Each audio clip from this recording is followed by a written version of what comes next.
my head with oil, and my cup overflows, overflows, overflows, overflows. He anoints my head with oil, and my cup overflows, overflows, overflows, overflows. He anoints my head with oil, and my cup.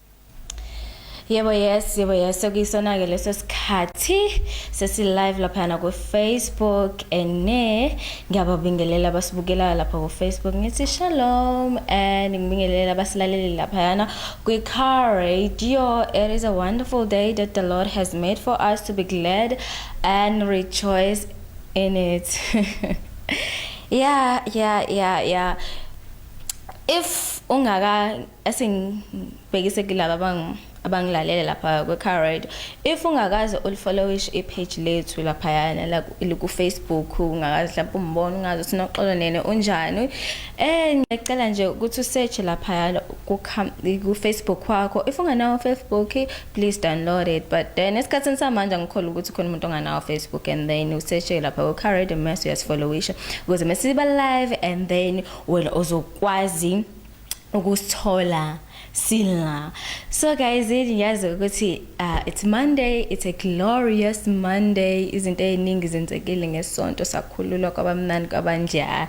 But again, namhlanje ngizokhuluma futhi nge self management. So self management sounds like you being your own boss, yabo. It's like kuluma about wena uba boss yakho, yabo. But that doesn't mean ukuthi kumele kube njalo. But then it's about you uba responsible for your own actions, yabo. Yonke into yenzayo uba responsible for yona. Even when you have given a task, fanele be responsible for yona lo task lo onikezwe yona, and fanele wazi ukuthi okay bengifika emsebenzini ngenza lokhu nalokhu. Ekho umuntu ekumele akulandele ngalokho because wena uyakwazi ukuyimanage, right? Because we know ukuthi mesikhuluma about management, uyazi ukuthi hayi msebenzi yemanager leyo nto ngihlangana mina nalo. No, it's not about that. It's not about that, it's more than that. So ukhuluma initiator, it's initiative, organization, accountability. Izinto ezo 3 ngizozama nje ukuthi ngithi ibe interesting, because it's very important ukuthi ukwazi ukulonto nje ukinitiate into. So initiative, it's being able to work without being told ukuthi wenza umsebenzi wakho, yabo uzofika emsebenzini ngqoselo enkoyangphazamisa uzofika emsebenzini bufe emsebenzini uyazi ukuthi okay kumele ngihambe go make register or ngiyosho ukuthi okay ngikhona. We do that, yeah. Uyasayina, okay, ufika usayine isayine ukuthi ukhona emsebenzini, buqedile okay uyazi ukuthi kumele umsebenzi oqala kumele ngikwenze, or maybe fanele ngisanitize idesk lami, izinto ezikanjalo. And then masuhlala phansi ubheka amafiles akho, if usebenza ngamafiles, if usebenza ngabantu uyahamba uyosebenza, usuyaqala umsebenzi wakho. Ilokho ukusikhuluma ngakho to be kuba initiative ukuthi wenze into without umuntu azokulandela. Usuyabona umuntu uthi hamba wenza ukuthi hamba engazi uthokaze engazi usinawe ingane encane. So nje it's very important ukuthi uwazi ukuthi kumele wenzeni bufika emsebenzini engazi ukuthi ufika emsebenzini uhlalela ifoni. That's what abantu abaningi abayenza leyo nto, wazi ukuthi nje besebenza fanele nje ahlalele ifoni, a-chat ku WhatsApp, aye lapha ku Facebook, abuya ama video, alike, mekufika mhlambe bekuphasa i-message ilonto nje i-manager, I mean usiyafihla ilonto njalo ifoni yakho usuwenze engazi ukuthi yabo ngazuthi uyasebenza, because uMonday unaleyo nto nje ukuba like tired, fanele like it's like you are forcing yourself ukuthi uwenze umsebenzi engimele uwenze yabo. And it's very important ukuthi yabo umuntu olonto njalo okwazi ukuthi kumele enze njani. It's easier ukuthi usebenze nawo lo muntu because you know ukuthi akumele umlandele, you know ukuthi benginikeza lo muntu lo into, okay bengifike bengimqashe lo muntu lo, okay uyazi ukuthi kumele enze ukuthi nokuthi siyazi ke before sifike emsebenzini mesiqashiwe ukuthi kwenziwa kanjani. Okay, your manager or uzokutshela umuntu ukuthi okay this is a new person, kumele umkhombise around ukuthi how things work in this organization and this work in this business, and then masutsheli ukuthi izinto isebenza kanjani, and then you begin to work, and then bufike ekseni ngasesemsebenzini you make sure ukuthi you do everything on time. Akekho umuntu okumele akulandele ukuthi do this and this and this, you know.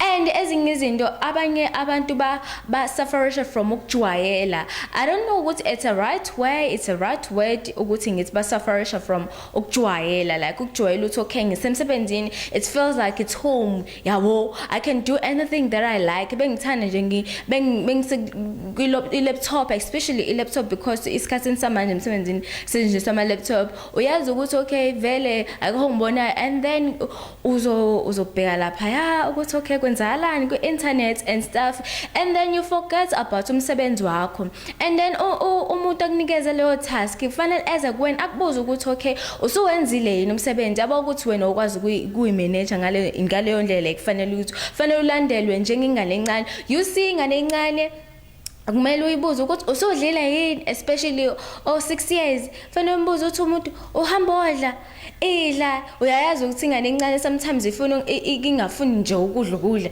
and then fanele lokhu spoon feeder uyenza lokhu ukuthi nokuthi usugezile hamba ogeza, yabo nje fanele umuntu lokhu umlandelele ngazuthi ingane encane. That's how we behave when it comes to umsebenzi. But then it's very important ukuthi ukwazi ukuyimanage wena ukuze uzoba kwazi ukuba responsible. You are responsible for umsebenzi onikezwe wona ngaso sonke isikhathi, because esikhathini samanje abantu badinga abantu ukuthi bumnikeze umsebenzi uyawenza and then uyawuqeda in time. Akekho umuntu ezolokhu ukuthi okay kumele wenze lokhu yabo nje you need to abanye they like to be instructed abo. It's very easy to work with umuntu oyihluphayo, umuntu owazi ukuthi okay ngazi ukuthi umsebenzi usungiphelele, let me ask umuntu engisebenza nawo ukuthi enena ayikho yini enye into engimele ngiyenze, uyakhombisa ukuthi okay I can do this, I'm ambitious yabo. So it's very important ukuthi enene noma usukhulile, because abanye abantu abaningi they say okay ngimdala, but then ukuba mdala kwakho indlela acabanga ngayo ingqondo yengane. So bengisi ingqondo yengane I mean ukuthi enena kumele like abantu bekulandele ngaso sonke isikhathi. If you have seen inkinga and then wena fanele like uhlale phansi ulindele the head of the family, the manager ukuthi azosotha leyo nkinga, now ubone ukuthi okay I'm able to solve this problem, but then you choose to wait for the supreme one, the higher umuntu okwi higher rank than you, umuntu ongaphezulu kwakho ukuthi to solve this problem. Wena ongakwazi ukuyisolve yabo. So it's very important ukuthi ukwazi ukwenza into, to do something without being told, you know. So kuba easy nokusebenza nawe, and ukhombisa ukuthi ukhule kangakanani, and we always been taught about ukuthi kumele umuntu akhulu, you find umuntu omdala afanele atshele ukuthi hamba washa izitsha, akliniwe ngani endlini lo muntu lo omdala, but then akayibona ukuthi okay, I have to clean manje, I have to wash izitsha, I have to do laundry, but then you need someone to tell you to do that specific thing that you now uyayibona ukuthi umdala kangakanani, and you can do it, but then you choose ukuthi enene ube mncane ngengqondo, ungabe responsible, ungabe umuntu omdala. We always talking about growing up, but ukhula kanjani if ungakwazi ukuyimanage, if ungakwazi ukwenza into without being told. Yabo, if khona nje abantu abalandelwa ngokupheka ukuthi upheka nini, usophekile wena wayebekusha isikhathi sokuphela ungasuka umuthi okay asingipheka. And most of the times uthola ukuthi ufika late emsebenzini because you are not managing yourself.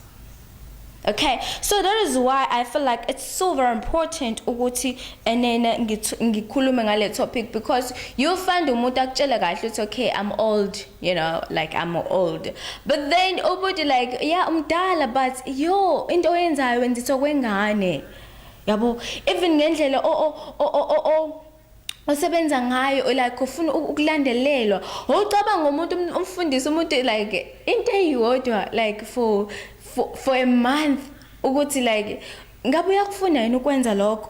So it's a matter of time ukuthi umuntu do into, be responsible for into oyenzayo, and do into abantu abangebeze belokho bekulandela ngayo, because ngempela esikhathini samanje kudingeka umuntu ozazi ukuthi ufuna ukwenzani, and fanele ukwazi ukuthi le nto oyenzayo uyenza ngasikhathi sini, because we know ukuthi buvuke ekseni okay as umuntu wesifazane ukuthi okay buvuke ekseni, you know ukuthi okay mengivuke ekseni ngenza ukuthi okay ngiyacleana, bengiqeda ukucleana okay ngenza ukuthi ngenza iwashing, kuba nalezo ikhathi ayikekho umuntu okutshela ukuthi hawo hamba washing, but bakhona abatshela ukuthi ayibe hamba washing ngubo zakho awubonini ukuthi ubasket usumngaka, like for real ungazotshelwe nje una 20 something una 16 una ntontoni ukuthi hamba wenza leyo nto, like for real kusho ukuthi vele akumele ulontonjana, kumele ukhuliswe kahle and wenzisa okwengane ngaso sonke isikhathi.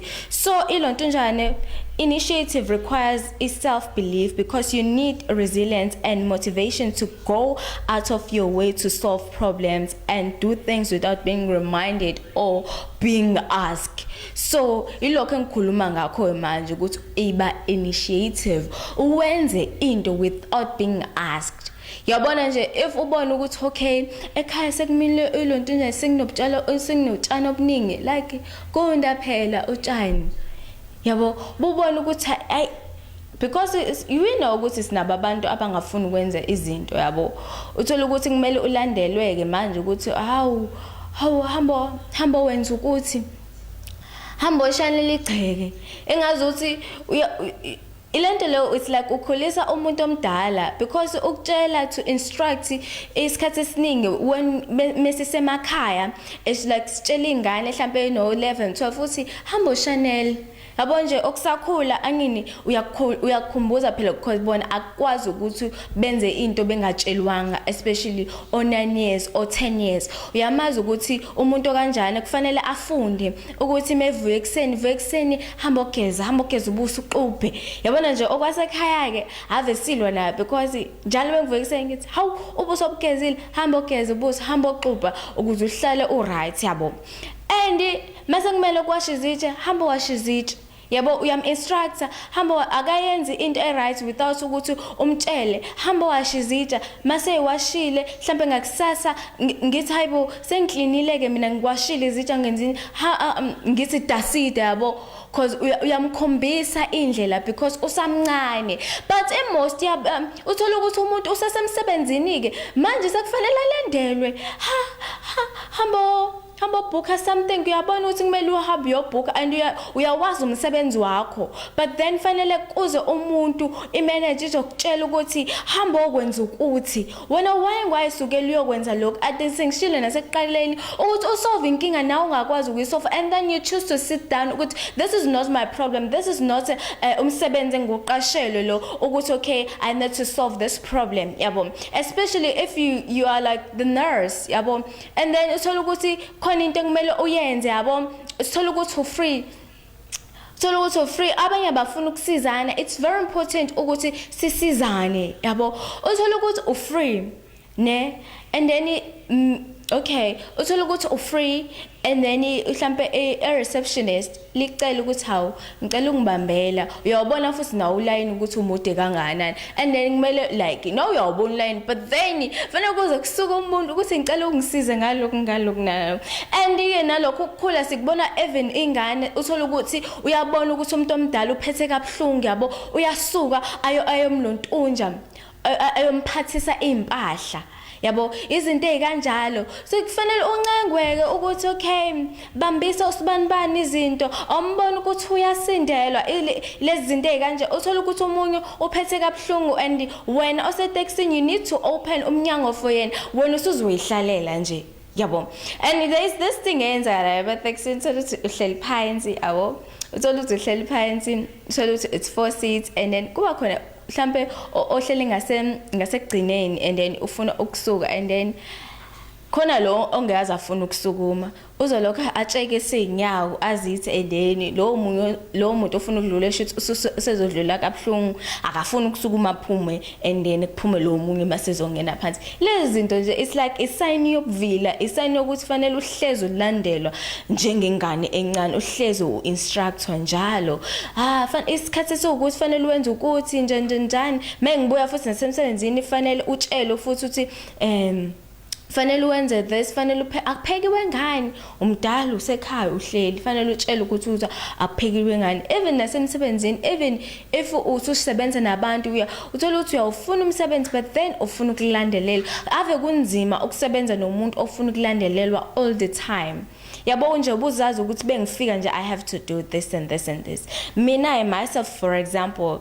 cause umama wayesebenza and ngangazi ukuthi bengibuye esikoleni I have to clean and wash izitsha and then mase ngiyapheka, hayi ukuthi mase ngibuye esikoleni fanele ngibuze uphekile nje, bayazi nje ukuthi like seku right yonke into, yabo, even nasemsebenzini awukuthi nje bufike emsebenzini uwenze yonke into kumele uyenze without ukuthi abantu baze bekubuze or without ukuthi umuntu aze akulontunje acele ukuthi hayibo ngicela ungenzela something kodwa wena uyabona ukuthi kumele uyenze. So ngishilo ukuthi sengiqedile ngeinitiative ukuthi ukwenza something without being told or asked, yabo.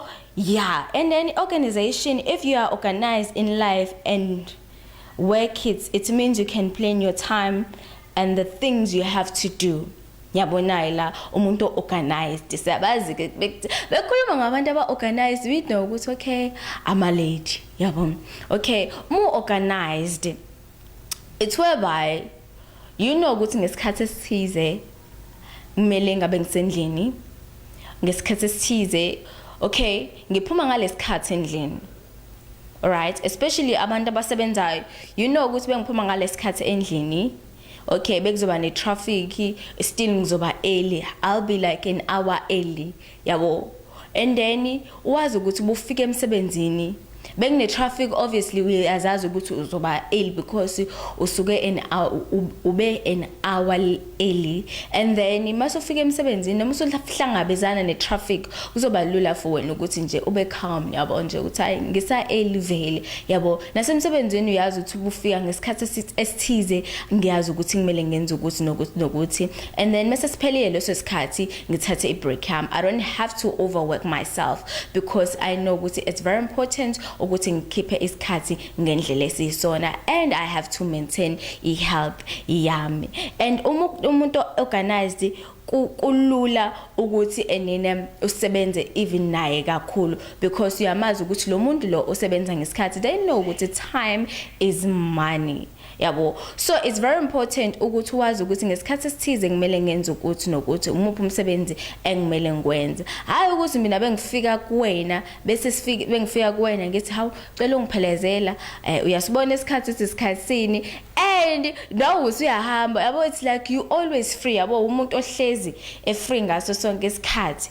Yabo, so being organized is very important, and futhi kuyakusiza ukuthi ukwazi ukuthi enene usebenzisane ngesikhathi. Siyazi ukuthi most of the time siyasimosha isikhathi, even nasemsebenzini. You know ukuthi if nginalesikhathi lesi singaka beku extra time. Yabo, okay ngiyazi ukuthi I have to work mhlawumbe u30 minutes, and bayakwazi ukuthi wena usebenza ngesikhathi. Umuntu osebenza ngesikhathi akulula ukuthi abantu bebathathe nje just like that, kalula kanjalo. But umuntu ohleze available, owazi ukuthi isikhathi siya waste, bengimfuna nje ngizomthola. If noma esebenza bengithi mfethu cela afethu uphuma lapha emsebenzini phela uzongibona, uzophuma nje just like that, because akazi ukuthi lesikhathi lesi sibalekile and benginikeza umsebenzi fanele ngiuqede ngesikhathi. Futhi mase ngiuqedile ngesikhathi kumele ngusubmit, bekumele ngusubmit, asikho isikhathi engimele ngiswaste. And we know ukuthi there is isikhathi sokuresta. Yabo, if you yazi ukuthi usuqedile ukusebenza and then you have to rest, maso restile bekufika umuntu ozokuphazamisa, you tell that person uthi ngo6 nje mina ngisengirestile, so anginaso isikhathi sokuthi enene ngihlale nawe ngixoxe indaba. But then if kubalekile ukuthi uxoxe nawe, you can like, you know, because isabantu abanye abantu bazothi ay selfish lo akafuni ngisho nokungilalela ukuthi ngithini, uthi nje isikhathi sami anginaso. And being organized is very important, because uyazazi ukuthi ngesikhathi esithize kufanele ngenze okuthize, and nabantu futhi ohlala nabo bayazi ukuthi khona nje umuntu onganqeni ukuhlala no 5 hours nabantu, just because uyasazi nje ukuthi isikhathi waste isikhathi. So fanele sazi ukuthi isikhathi ngesikhathi kumele kube khona into ebalekile engenza, even nasemsebenzini khona ngalesikhathi uyanikezwa umsebenzi and bayakubalela ukuthi okay i-due date inganani. And if usebenza like nabantu like mhlawumbe call center, niyazi ukuthi nisebenza kanjani, and mase kwesikhathi se-lunch yazi ukuthi okay i-lunch I have to eat, kumele ngenze ngiphumule ngalokho engicabanga kakhulu. Yabo, so it's very important ukuthi ube organized, because even though abanye ukuze mhlambe bebeplana like ilotshani event, niyazi ukuthi khona umuntu ozon-organizela something, bekuyiparty niyazi ukuthi there is a party planner, khona ilotshana o planner even nomshado, because into yakhe izoba organized ngaso sonke isikhathi. Yabo, so it's very important ukuthi uzazi ukuthi yini oyenza ngalesikhathi. So ngoba nje ngishilo ukuthi sizokhuluma ngelotshana kuba accountability, siyazi ukuthi lapha yakho courage ukhona lapho accountability.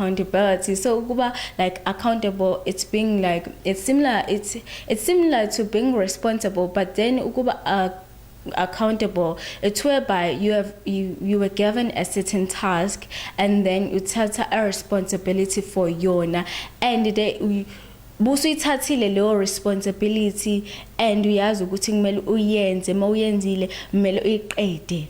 Yabo, bathemba and abantu bangakwazi ukukuthemba ngalo msebenzi lo abakunikeze wona. Saying that, let's say you've made a mistake, yabo uthola ukuthi umsebenzi awuqedanga ngendlela, you don't find a reason to blame other people, but then you take ownership of your action. Yeah, being accountable, if it's that you take ownership of your action. Yabo, uzazi ukuthi lento engenza even when it goes wrong, ngiyazi ukuthi kumele ngithole enye indlela to complete that particular task. Ungalokho ubheka abanye abantu. We know na ke bekunenkinga. There's those kind of people, if there is a problem, they run away. Even if it occurs in this like project lo oyenzayo, and then thola ukuthi umuntu usezo, because some of us thola ukuthi bebenikezwe ilotshana project, you have to work with a team. Yabo, let's say ilotshana project ten ayihambi kahle, and then missing ahamba, there is this one person uzothi hayi mina ngisho ngalento le bengishilo ukuthi nje nina nje ayikho right lento enenza. Yabo, athi hayi akusimina kusiyona full time.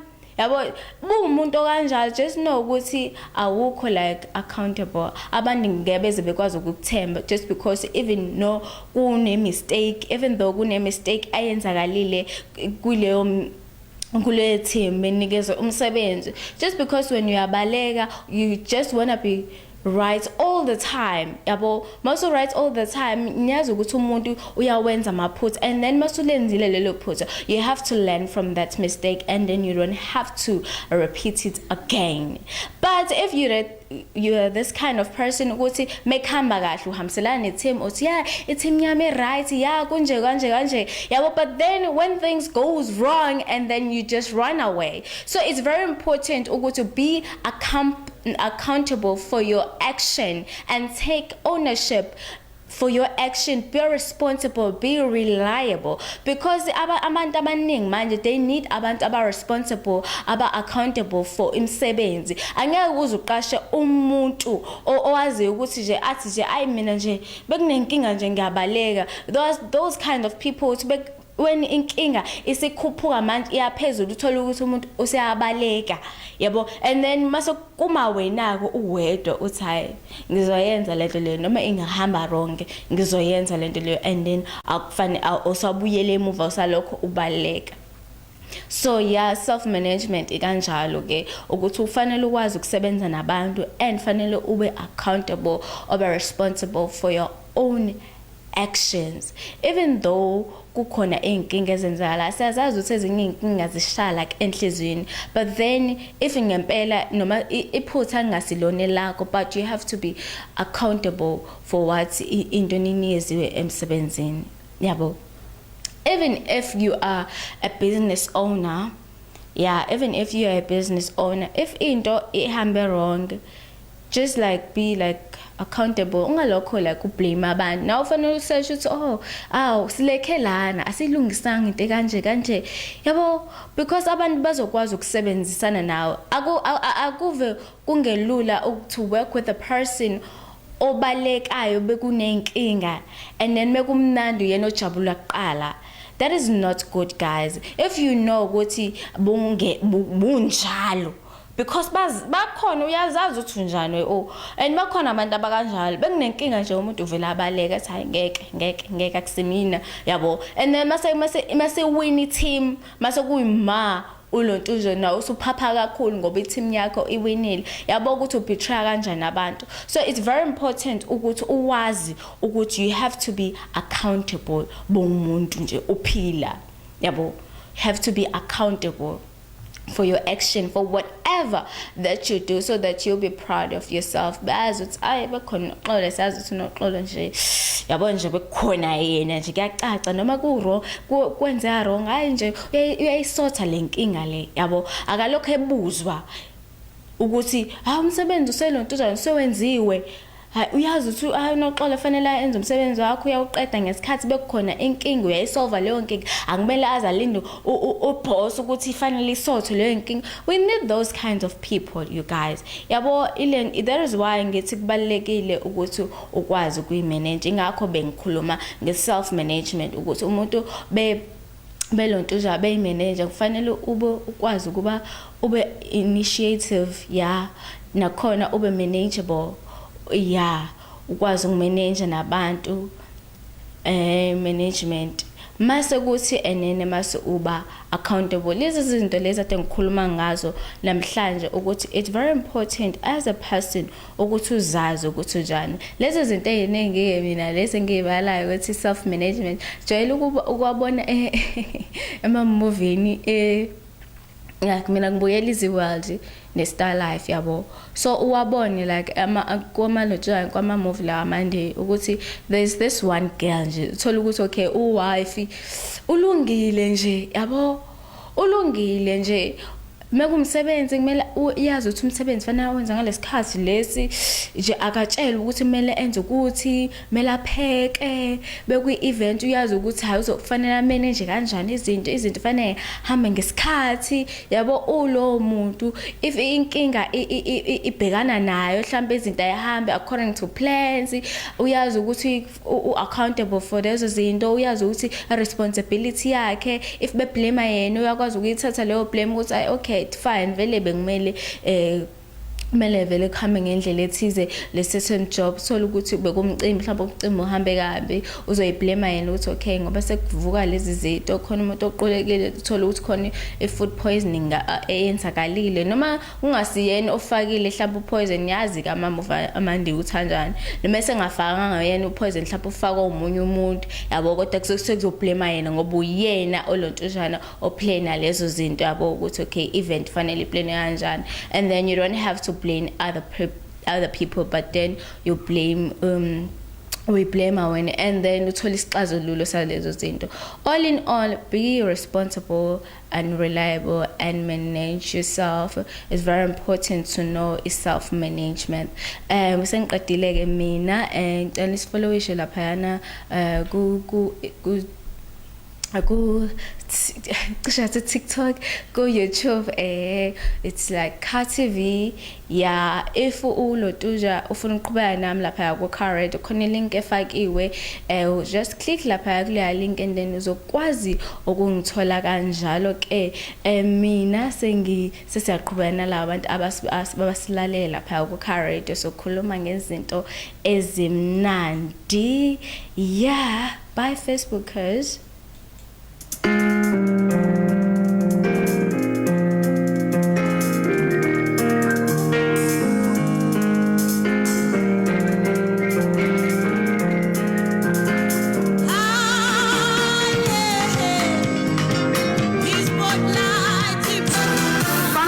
Twitter and Instagram at Car Radio and like our Facebook page, Car Radio Worldwide, and check out our website www